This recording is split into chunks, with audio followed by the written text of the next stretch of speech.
বর্তমানে আওয়ামী লীগের চাইতে ভয়ঙ্কর হয়ে দাঁড়িয়েছে বর্তমান বিএনপি।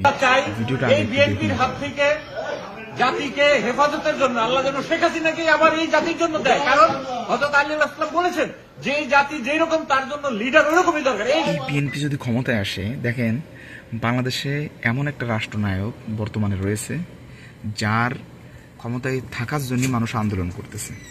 প্রথম স্টেপ এটা। দ্বিতীয় বিষয় হচ্ছে যে আর বিএনপি এমন একটা রাজনৈতিক দল যাদেরকে ক্ষমতায় আসার আগেই মানুষ তাদের পতন চায়।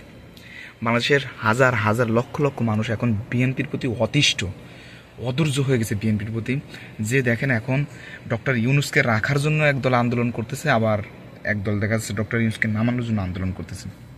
এই অবস্থার ভিতরে এখন ক্ষমতায় আসবে কারা? ক্ষমতায় আসবে সেনাবাহিনী। সেনাবাহিনী যদি ক্ষমতায় আসে তাহলে দেখেন কি পরিস্থিতিটা দেশের তৈরি হবে।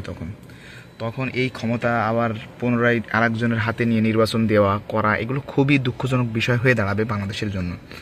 তো এই বিএনপিকে যদি আমরা এখন হটাতে না পারি তাহলে কিন্তু এই বাংলাদেশের জন্য আওয়ামী লীগ যে পরিস্থিতি তৈরি করেছে, কারণ আওয়ামী লীগের কাছ থেকে কিন্তু তারা শিখছে, আওয়ামী লীগ যে পরিস্থিতি তৈরি করছে তার চেয়ে দ্বিগুণ পরিস্থিতি এই বাংলাদেশে এই বিএনপি তৈরি করবে। একদম লিখিতভাবে আমি বলতে পারি যেটা বাংলাদেশে হবে। এখন ক্ষমতা আসেনি, তো দেখেন ছাত্রদলের ছাত্ররা যেখানে সেখানে চাঁদাবাজি, লুণ্ঠন, হাজারি, মানুষ হত্যা থেকে শুরু করে নিয়ে একেবারে অরাজকতা দেশের ভিতরে সৃষ্টি করে ফেলছে বিএনপির নেতাকর্মীরা।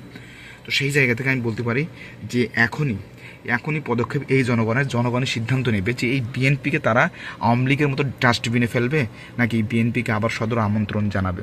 আমি মনে করি যে জামাত যদি এখন বিএনপির সাথে জোট বাঁধে তাহলে এই জামাতের সবচেয়ে বড় গাদ্দারি হবে এইটা এখন এই সময়ে।